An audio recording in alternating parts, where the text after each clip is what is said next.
Yes, according to the Gospels, Yeshua prepared for the Passover, wanted to eat the Passover, and did eat the Passover with his disciples at the proper appointed time.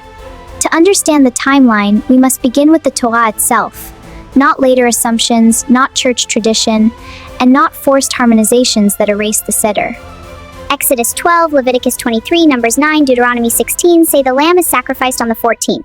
The meal, however, is eaten that night at the beginning of the 15th, which is the holy festival day.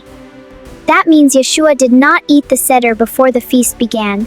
He ate it during the opening hours of the 15th, exactly within the Torah's appointed time.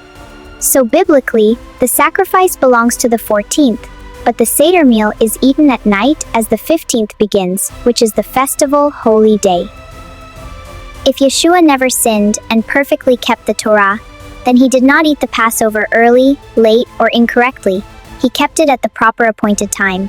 Yeshua says, "I have earnestly desired to eat this Passover with you before I suffer," which confirms he was eating the actual Passover meal, not an early substitute.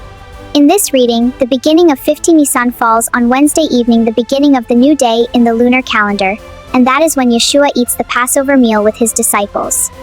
After the meal, he goes out, prays, is betrayed, and is arrested that same night, still within the Passover hours that had already begun.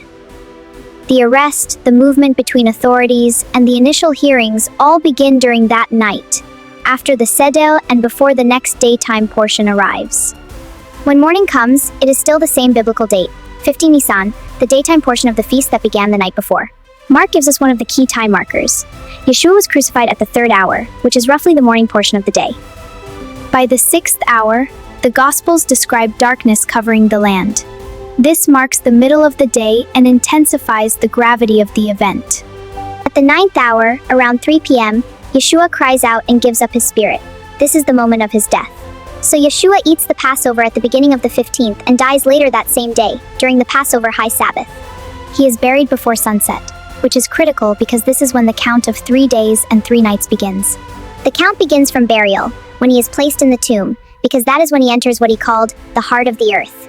This week contains 2 Sabbaths, the Passover high day and the weekly Sabbath, which explains the timeline of the women preparing spices. From Wednesday sunset to Thursday is the first night and day in the tomb, beginning the literal count. From Thursday sunset to Friday sunset completes the second full night and day. From Friday sunset to Saturday completes the third full night and day. That brings us to the completion of 3 days and 3 nights near the close of the weekly Sabbath. In this model, Yeshua rises at or near the end of Shabbat, before the first day of the week begins. So when the women arrive early Sunday morning, they are not witnessing the resurrection. They are discovering that it has already happened. Yeshua said he would be in the heart of the earth for 3 days and 3 nights, and this timeline fulfills that statement literally. This also avoids the idea that Yeshua ate the Passover early, which would contradict the Torah he perfectly obeyed. It also removes the need to force a Friday to Sunday timeline that does not naturally produce 3 days and 3 nights.